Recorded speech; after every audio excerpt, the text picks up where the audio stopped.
Imagina la escena. Un caluroso día de verano en un pequeño pueblo del sur de Italia. El aire vibra con el murmullo de las oraciones y el repique de las campanas de la iglesia. Cientos de fieles caminan en procesión, con los ojos llenos de devoción, siguiendo una pesada estatua de la Virgen María adornada con flores y oro. Es un momento sagrado, una tradición que ha unido a esta comunidad durante siglos. Pero de repente, ocurre algo impensable. La procesión se detiene. El silencio cae sobre la multitud. Los hombres que cargan la estatua, con el sudor perlando en sus frentes, giran lentamente la imagen sagrada. No la giran hacia la iglesia, ni hacia el altar mayor. La inclinan, en un gesto de reverencia solemne, hacia el balcón de una casa modesta. La casa del capo local, del jefe de la mafia.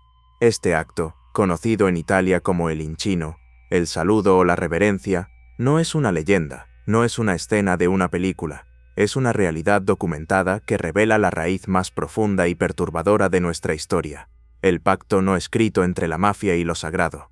Para entender cómo el Vaticano pudo verse enredado en las finanzas de la Cosa Nostra, primero debemos viajar aquí, a estos pueblos, donde la línea entre el cielo y el infierno se desdibuja. Aquí nació todo. La mafia, en sus orígenes en el siglo XIX, no se presentó como un ejército de monstruos ateos. Hizo algo mucho más inteligente. Se apropió de los símbolos de la fe para ganar poder. En una tierra donde el Estado era un fantasma lejano y la justicia una utopía, la Iglesia era la única autoridad real. El sacerdote era el centro de la comunidad, y la fe, el pegamento que lo unía todo. Los primeros hombres de honor entendieron esto perfectamente. No lucharon contra la Iglesia, la sedujeron. Se presentaron como benefactores, como hombres devotos que financiaban las fiestas patronales, que ofrecían protección a la parroquia y que hablaban el mismo lenguaje de rituales, jerarquías y secretos. El juramento de iniciación de la mafia, la pungitina, se hacía con una imagen sagrada, a menudo de la Anunciación, que se quemaba en la mano del nuevo miembro mientras juraba lealtad. Usaban santos como coartada y la confesión como modelo para su propio código de silencio, la omertá. No era una batalla entre el bien y el mal, era una fusión perversa de ambos, una simbiosis donde la mafia obtenía legitimidad a los ojos del pueblo, y la iglesia local, a veces por miedo y otras por conveniencia, obtenía un orden que nadie más podía garantizar. ¿Crees que un sacerdote en un pequeño pueblo del sur de Italia tenía otra opción que no fuera convivir con el poder mafioso? Quiero leer tu opinión en los comentarios. El debate sobre esta zona gris de la moral es necesario para entender lo que viene después. Esta práctica del inchino ha pervivido hasta nuestros días, dejando de ser un secreto a voces para convertirse en un escándalo nacional. Viajemos a un caso real y documentado. 2 de julio del año 2014. Oppido Mamertina, un municipio en el corazón de Calabria, el dominio de la 'Ndrangheta, la mafia más poderosa y hermética de Italia. Durante la procesión de la Madonna delle Grazie, la Virgen de las Gracias, la estatua es llevada a hombros por las calles. De repente, la banda de música deja de tocar y la procesión se desvía de su ruta oficial. Se detiene frente a la casa de Pepe Masagati, un jefe de 82 años condenado a cadena perpetua y en arresto domiciliario por motivos de salud. Y allí, frente a cientos de personas, los portadores realizan el inchino, inclinar a la Madre de Dios ante un asesino. La escena fue tan descarada que los carabineros que escoltaban la procesión, en un acto de dignidad, abandonaron el evento en señal de protesta. El escándalo fue tan grande que el obispo de la diócesis suspendió todas las procesiones en la región durante un tiempo. Este no es un caso aislado. En 2010, en Sant'Onofrio, la procesión se detuvo para homenajear a un clan local. En 2016, en Zungri, la estatua del Rosario fue llevada hasta las afueras del pueblo para saludar al capo que estaba bajo arresto domiciliario. Estos no son mitos, son hechos que demuestran cómo la mafia no solo busca poder económico o político, sino también reconocimiento social y, lo que es más aterrador, una especie de legitimidad espiritual. Quieren ser vistos como una autoridad paralela, bendecida, incluso por lo divino. Si esta historia ya te está atrapando, dale a me gusta para que este vídeo llegue a más gente y suscríbete, porque lo que estás viendo es solo el primer escalón, es la base cultural, el pacto simbólico forjado en las calles de pueblos olvidados. Pero este pacto no escrito, este acuerdo sellado en las plazas con miradas y gestos, pronto necesitaría un escenario mucho más grande para expandirse. El dinero del crimen, de los secuestros, del tráfico. Crecía y necesitaba ser lavado, invertido, multiplicado. La mafia necesitaba un banco, y no un banco cualquiera, sino un banco que estuviera por encima de toda sospecha. Y para lograrlo, la Cosa Nostra encontraría a su hombre perfecto. Un genio de las finanzas, un católico devoto con acceso directo a los pasillos más sagrados del poder vaticano. Un hombre que construiría un imperio financiero sobre la confianza del Papa y el dinero de la mafia. Su nombre era Michele Sindona, y su historia es el verdadero comienzo de la infiltración. A veces, el mal no llega con cuernos y un tridente. A veces llega con un traje a medida, una mente brillante y un maletín lleno de soluciones. Se presenta como un salvador, y así es exactamente como se presentó Michele Sindona al Vaticano.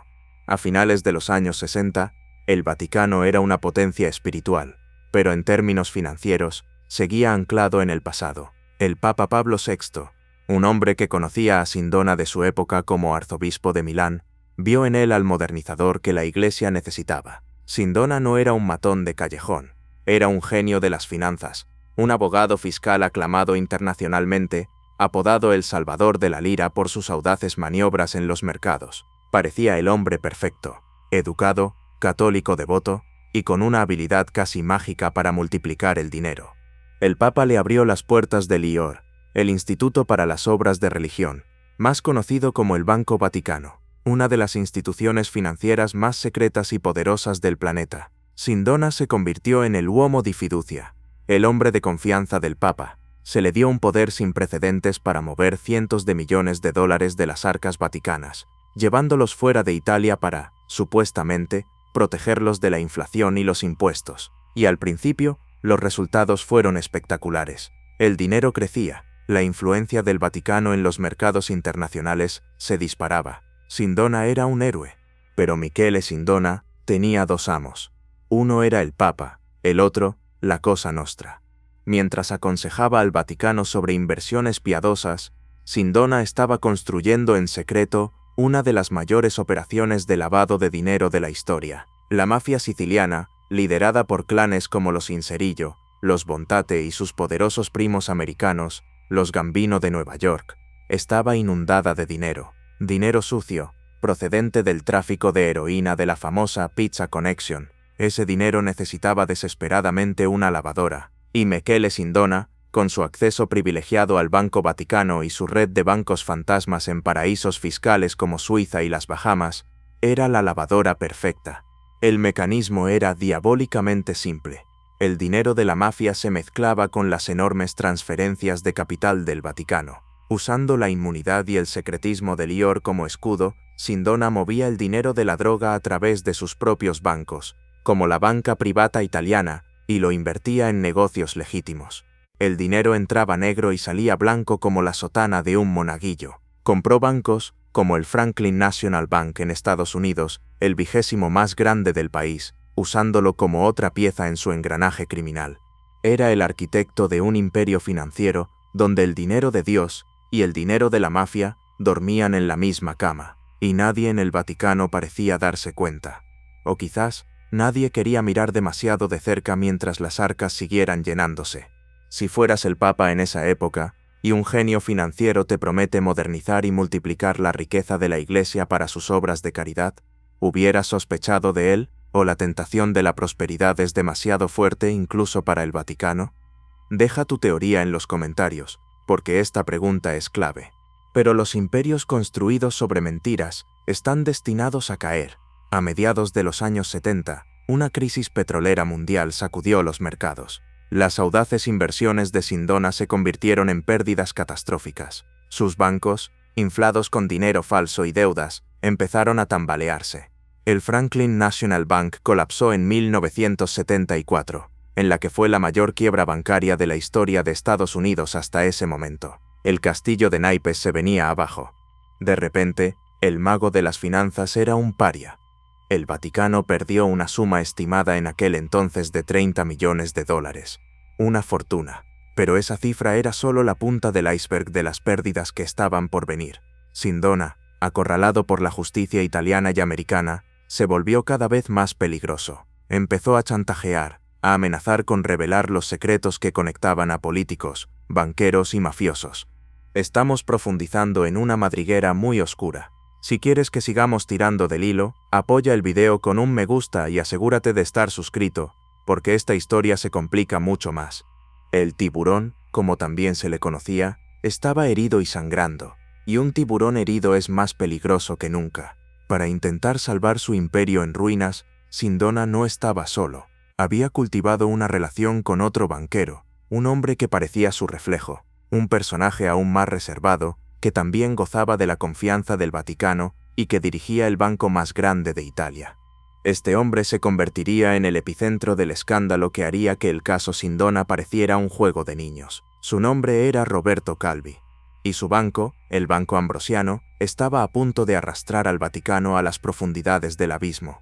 Cuando el imperio de Michele Sindona se derrumbó, el Vaticano y la mafia no se quedaron sin un banquero. Tenían a su sucesor, un hombre aparentemente más discreto, más metódico, pero infinitamente más ambicioso, Roberto Calvi. Lo llamaban Il Cavaliere, el caballero, pero la historia lo recordaría por su otro apodo, un apodo cargado de una ironía sangrienta, el banquero de Dios. Calvi era el presidente del Banco Ambrosiano, el banco católico más prestigioso de Milán. Para el público, era la imagen de la respetabilidad financiera del norte de Italia, pero en la sombra, Calvi había aprendido las lecciones de su amigo Sindona, y las había perfeccionado. Su plan era audaz y suicida: usar el Banco Ambrosiano como su alcancía personal, y a su vez, la de sus poderosos y secretos protectores.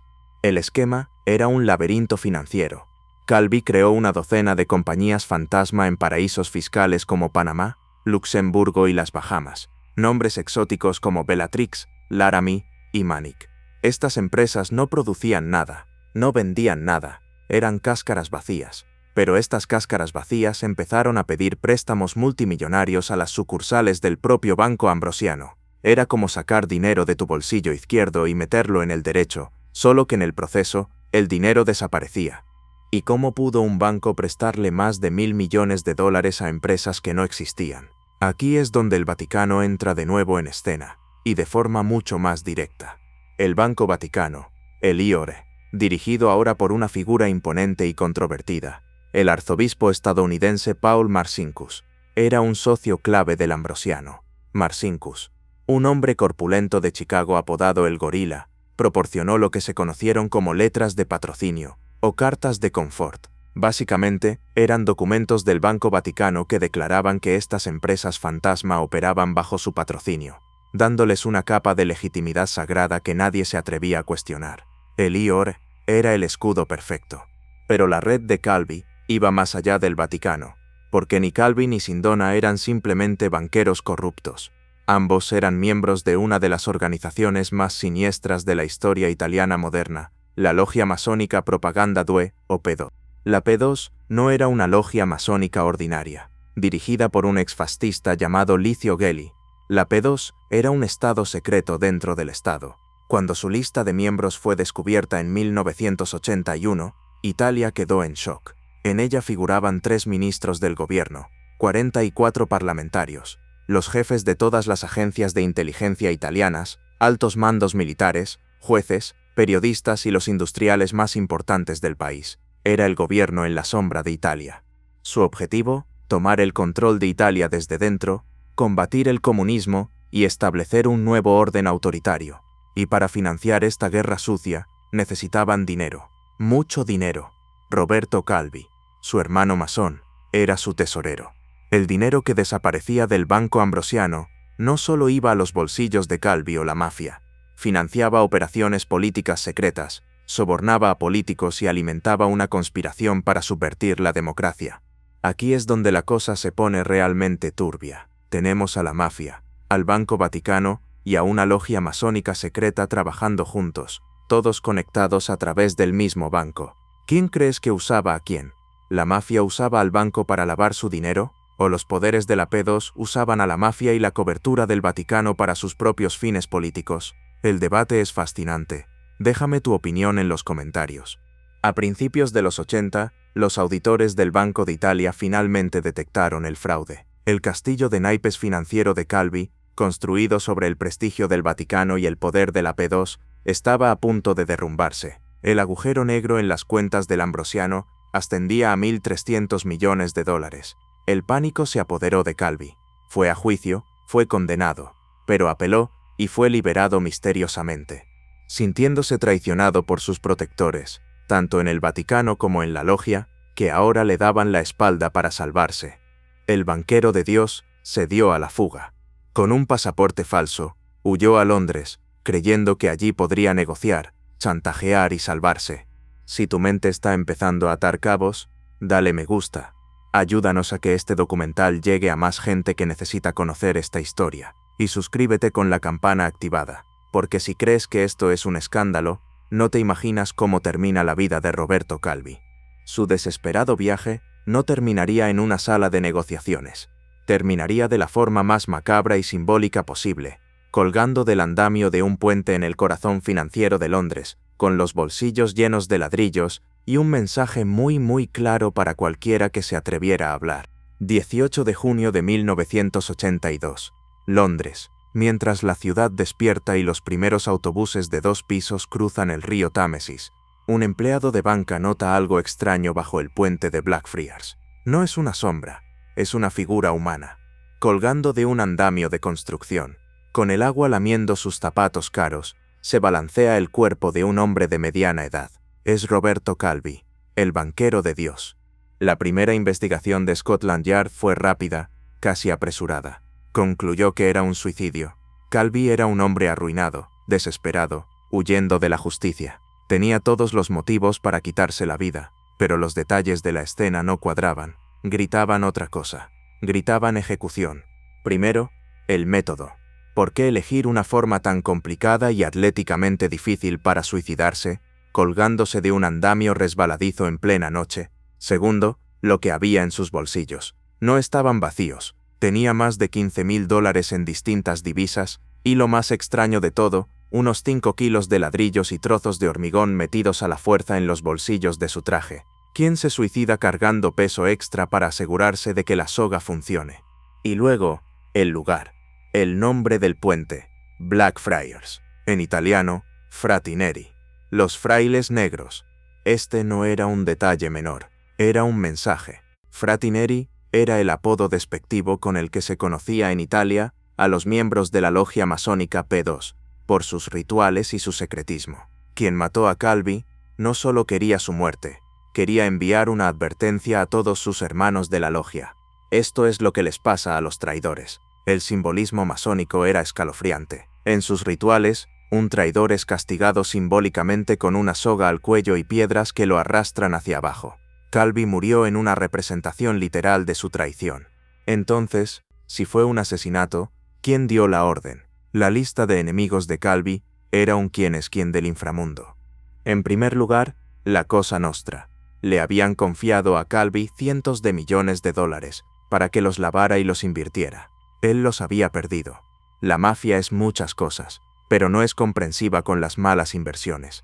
El cajero de la Cosa Nostra, el jefe mafioso Pippo Calò, fue acusado años más tarde de ordenar el asesinato. Un importante arrepentido, Francesco Franchi, el estrangulador di Carlo, confesó que su jefe le había pedido que matara a Calvi, aunque él afirmó haber rechazado el encargo. En segundo lugar, la logia P2, Calvi era su banquero. Conocía cada secreto, cada soborno, cada operación encubierta. Con el escándalo del Ambrosiano estallando, un Calvi desesperado y dispuesto a hablar era una bomba atómica que podía destruir a la élite política y militar de Italia. Silenciarlo era una cuestión de supervivencia para ellos. Y luego, la pregunta más incómoda de todas. ¿El Vaticano? Calvi, en sus últimos días, estaba chantajeando abiertamente al Banco Vaticano. Tenía documentos, según él, que probaban la implicación directa de Lior y del arzobispo Marcinkus en todo el fraude. Amenazaba con hundirlos con él. Su silencio, sin duda, fue un alivio para muchos en los sagrados pasillos de Roma. Con todos estos símbolos y enemigos, ¿quién crees que dio la orden final para matar a Calvi? ¿La mafia por el dinero perdido? ¿La P2 por los secretos que guardaba? ¿O alguien más que no quería que el nombre del Vaticano fuera manchado para siempre? Este es el corazón del misterio. Déjame tu teoría en los comentarios. La familia de Calvi nunca aceptó el veredicto de suicidio. Lucharon durante años, contratando investigadores privados que demostraron que por la posición del cuerpo y la falta de óxido o pintura del andamio en sus manos y zapatos, era imposible que él mismo hubiera trepado hasta allí. Finalmente, en el año 2002, la justicia italiana reabrió el caso y declaró oficialmente que la muerte de Roberto Calvi fue un homicidio. Varios mafiosos, incluido Pippo Calò, fueron juzgados, pero finalmente absueltos por falta de pruebas concluyentes. Hasta el día de hoy, su asesinato sigue, oficialmente sin resolver. Esta historia es una prueba de que la realidad supera a la ficción. Si estás tan enganchado como yo, dale a me gusta para apoyar esta investigación y suscríbete, porque la muerte de Calvi desató una pregunta aún más terrible, una que apunta directamente al corazón de la Santa Sede. El escándalo del Ambrosiano y el asesinato de Calvi hicieron que el mundo mirara al Vaticano, exigiendo respuestas sobre su dinero, sobre Marcinkus, sobre Elior. Pero esta crisis no había empezado en el 82. La bomba de relojería había sido activada años antes, y en medio de esa tormenta, en agosto de 1978, un nuevo papa fue elegido, un hombre humilde, sonriente, que eligió el nombre de Juan Pablo I. Su pontificado sería uno de los más cortos de la historia, y su muerte, una de las más sospechosas. Agosto de 1978.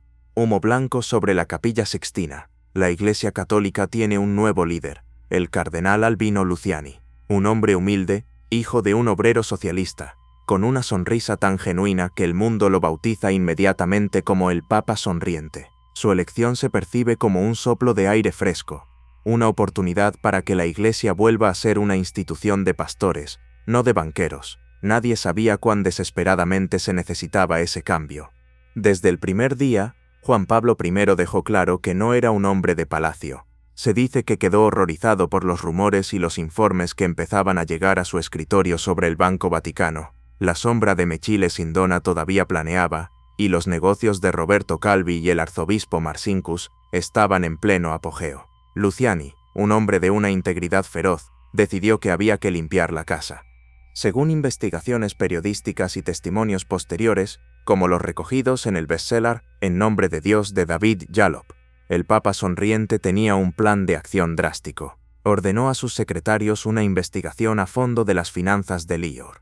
Quería saber cada lira que entraba, cada dólar que salía, y sobre todo, quiénes eran los socios de su banco.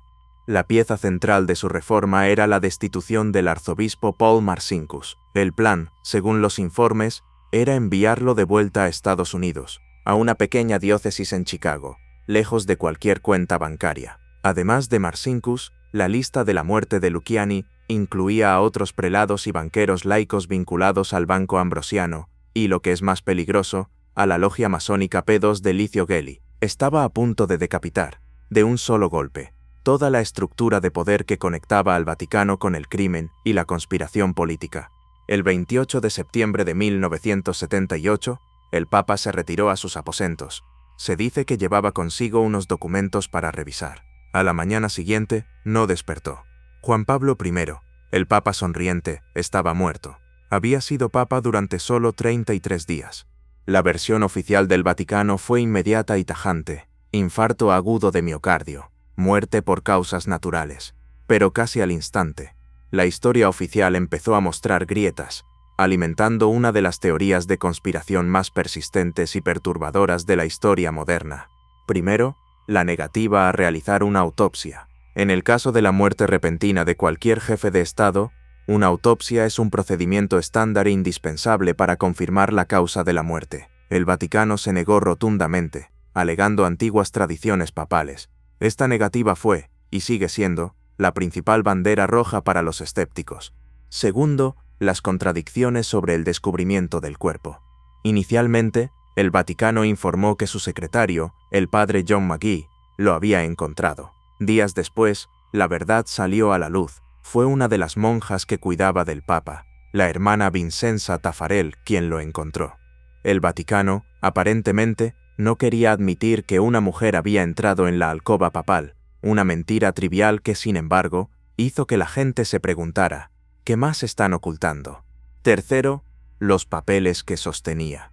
La hermana Vincenza declaró que el Papa estaba sentado en la cama, con las gafas puestas y unos papeles en la mano, ¿Qué papeles eran? Eran la lista de destituciones que planeaba firmar, los detalles de la investigación sobre el IOR. Esos papeles desaparecieron misteriosamente. Y finalmente, la rapidez del embalsamamiento del cuerpo, un proceso que destruye cualquier rastro de ciertos venenos que no dejan huella, como la digitalina, que puede inducir un ataque al corazón. Pensemos en el momento. Si Luciani hubiera vivido una semana más, Marcinkus habría sido destituido. El escudo del Banco Vaticano sobre Calvi se habría roto. El imperio del Banco Ambrosiano se habría derrumbado 4 años antes de lo que lo hizo, y toda la conspiración de la P2 habría quedado expuesta. Juan Pablo I murió, literalmente, horas antes de que, supuestamente, fuera a ejecutar su plan. Esta es la pregunta del millón, y quiero que seas honesto en los comentarios. ¿Crees en las coincidencias de esta magnitud? ¿O crees que un papa, el Papa de la Sonrisa, fue asesinado por intentar limpiar la casa de Dios? No hay respuesta fácil, y todas las opiniones son válidas en este debate. Si esta parte de la historia te ha hecho pensar, dale un me gusta para que más gente se haga estas preguntas. Suscríbete, porque ahora vamos a cambiar de enfoque. Vamos a dejar por un momento las altas finanzas para volver a la calle, a los pueblos, y mostrarte con pruebas documentadas cómo la mafia no solo busca dinero, sino algo mucho más perverso, la veneración pública. La muerte de Juan Pablo I, ya fuera por causas naturales o criminales, dejó el camino libre para que la red de Marcinkus, Calvi y Gelli siguiera operando. Pero mientras esta batalla se libraba en los palacios del poder, en los pueblos del sur de Italia, la fusión entre crimen y fe que vimos en el primer capítulo seguía dando frutos podridos, creando escenas que desafían la lógica y la moral. Hemos hablado de dinero, de poder, de asesinatos en la sombra, pero ¿qué pasa cuando la oscuridad sale a la luz del día? ¿Qué pasa cuando una comunidad no solo teme a un capo, sino que lo venera como a un santo? Para entender la simbiosis entre la mafia y el Vaticano, debemos entender primero cómo la mafia se convierte, a ojos de su gente, en su propia y perversa religión. En las tierras olvidadas por el Estado, el capo local es rey, juez y sacerdote. Él es quien da trabajo aunque sea ilegal. Él resuelve disputas aunque sea con violencia. Él reparte favores y castigos, se convierte en el padrino, el protector. Y esa mezcla tóxica de miedo, dependencia y gratitud, cultivada durante generaciones, puede transformarse en algo que se parece peligrosamente a la devoción.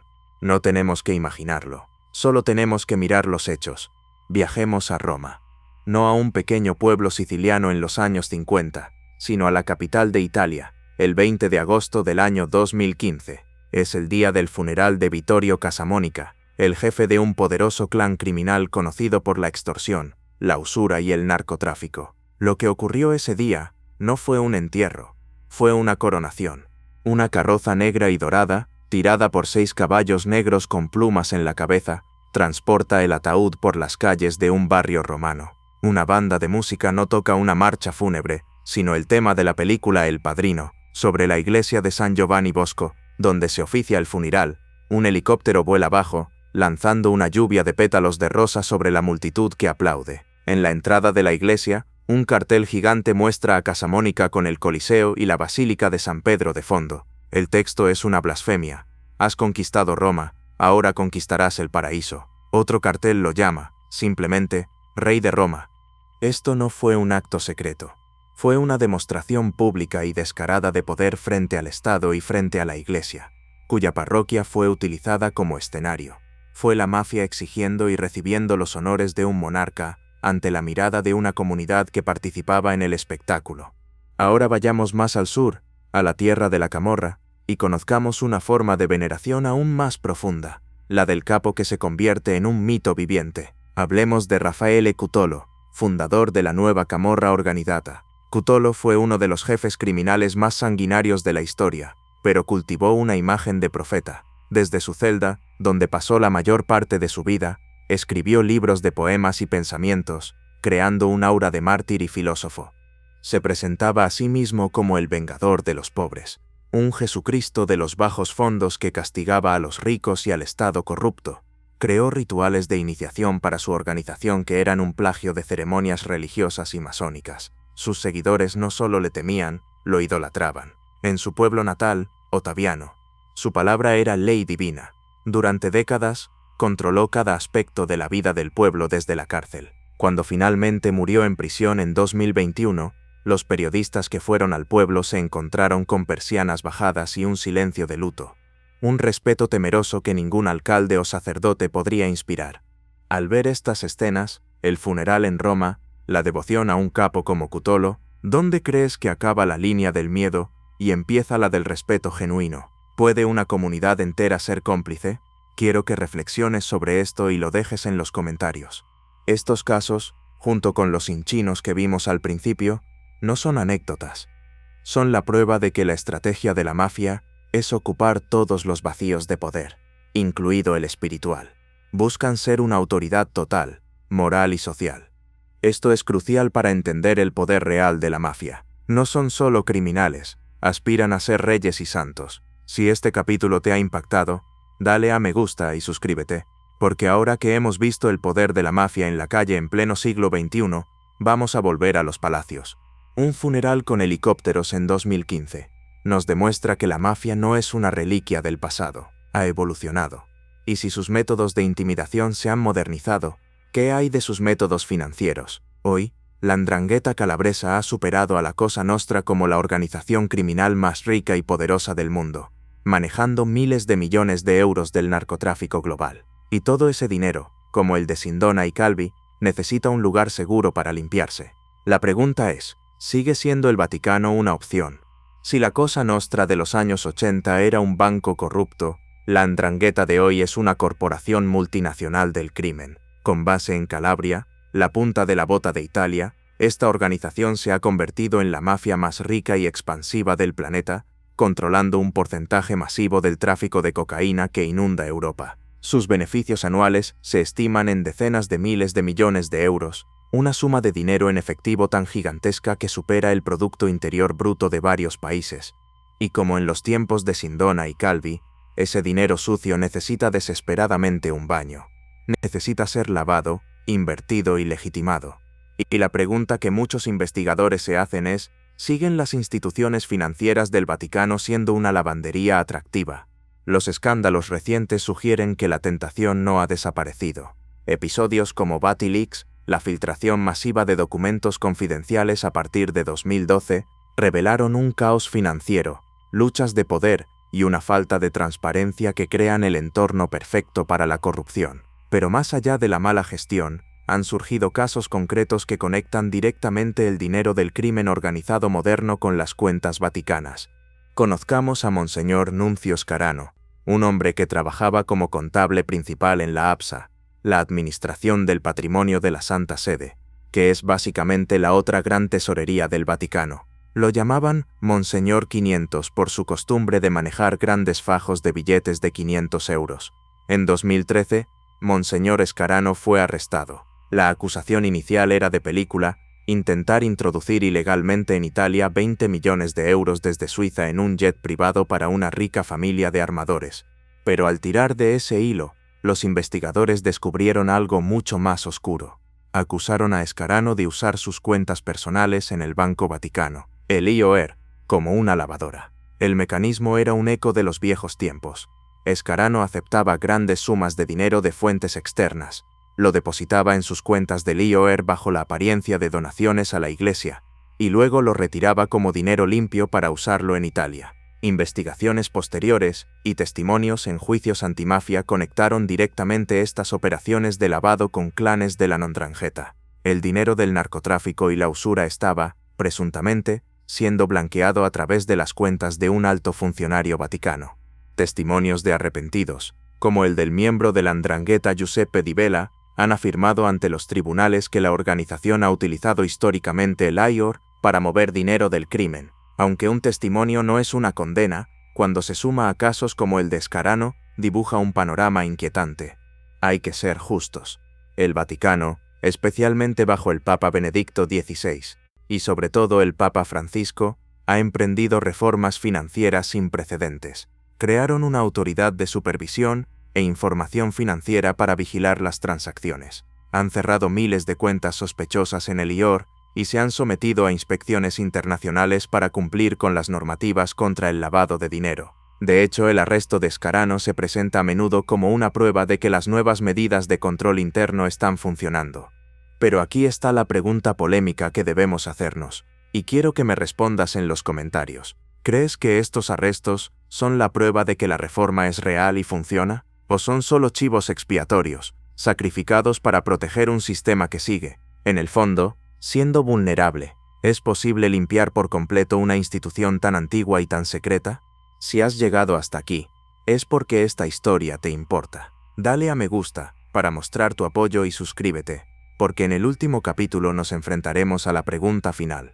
La detención de un monseñor por, presuntamente, lavar dinero de la Nongueta en pleno siglo XXI, demostró que el cáncer quizás no había sido extirpado, sino que simplemente había hecho metástasis.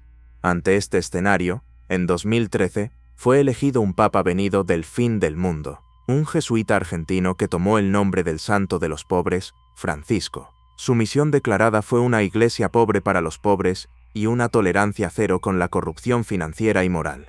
Pero una cosa es declarar la guerra, y otra muy distinta es ganarla, sobre todo cuando el enemigo, a veces, está dentro de tus propias murallas.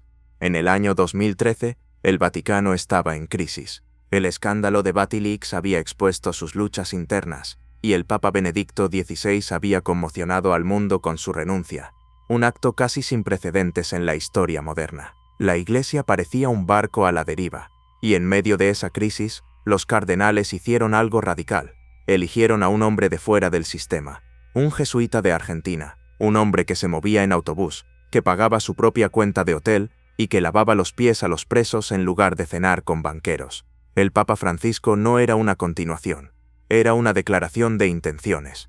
Desde el primer momento, Francisco declaró la guerra a la corrupción. Una de sus primeras y más importantes decisiones fue crear la Secretaría para la Economía, un superministerio para centralizar y auditar cada céntimo gastado por cada departamento del Vaticano, quitándole el poder a la vieja guardia de la curia que había operado sin supervisión durante siglos. Cerró casi 5.000 cuentas sospechosas o inactivas en el IOR. Impulsó leyes internas contra el lavado de dinero y la corrupción que eran más estrictas que nunca.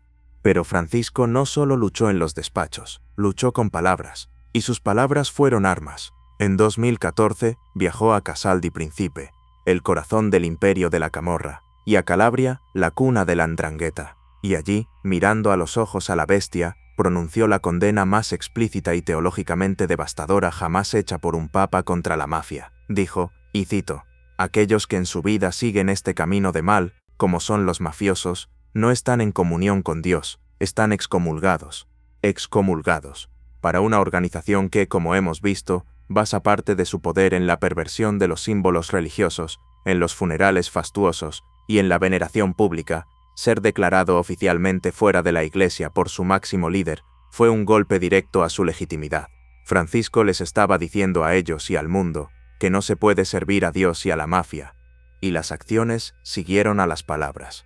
Bajo su pontificado, y por primera vez en la historia moderna, un cardenal, Angelo Becciu, un hombre que fue uno de los más poderosos de la curia, fue despojado de sus privilegios y llevado a juicio ante un tribunal laico del Vaticano por crímenes financieros, algo impensable hace apenas una década.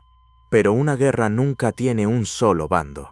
La limpieza de Francisco ha encontrado una resistencia feroz, un muro de silencio y sabotaje desde dentro de sus propias murallas. El viejo sistema, la mentalidad de poder, secreto y privilegio, no se rinde fácilmente. Nuevas filtraciones de documentos mostraron cómo la curia se resistía a las auditorías. El propio cardenal Pell, el hombre que Francisco puso al frente de la reforma económica, tuvo que abandonar Roma para enfrentar un juicio por abusos en su Australia natal, del que finalmente fue absuelto por unanimidad en la más alta instancia. Muchos observadores vaticanos sugirieron que sus enemigos en Roma ayudaron a avivar las llamas en su contra para frenar su trabajo. Y esto nos trae a la pregunta final, la que lo abarca todo. Después de este viaje, desde el hinchino de la Virgen a un capo, hasta el cadáver de Calvi bajo el puente, desde las finanzas de Sindona hasta la excomunión de Francisco, ¿sigue la mafia infiltrada en el Vaticano? Quizás la pregunta ya no es si hay un jefe mafioso cenando con un cardenal. Quizás la pregunta más profunda es si la mentalidad mafiosa, el secretismo, el poder por el poder, La lealtad al clan por encima de la verdad y la justicia ha sido finalmente erradicada de las estructuras de poder del Vaticano.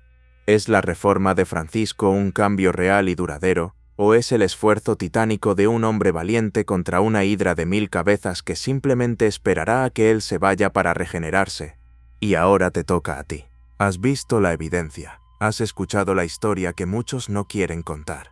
¿Cuál es tu veredicto final? ¿Crees que el Vaticano está realmente en vías de purificarse, o que la bestia es demasiado grande y antigua para ser derrotada? Quiero leer tu conclusión en los comentarios. Este es el debate que importa. Si este documental te ha abierto los ojos y ha cambiado tu perspectiva sobre este tema tan complejo, nuestro objetivo está cumplido. Compártelo, para que otros también puedan hacerse estas preguntas. Y suscríbete para más investigaciones que se atreven a mirar donde otros apartan la vista. Gracias por acompañarnos en este viaje a las profundidades de la fe, el dinero y el poder,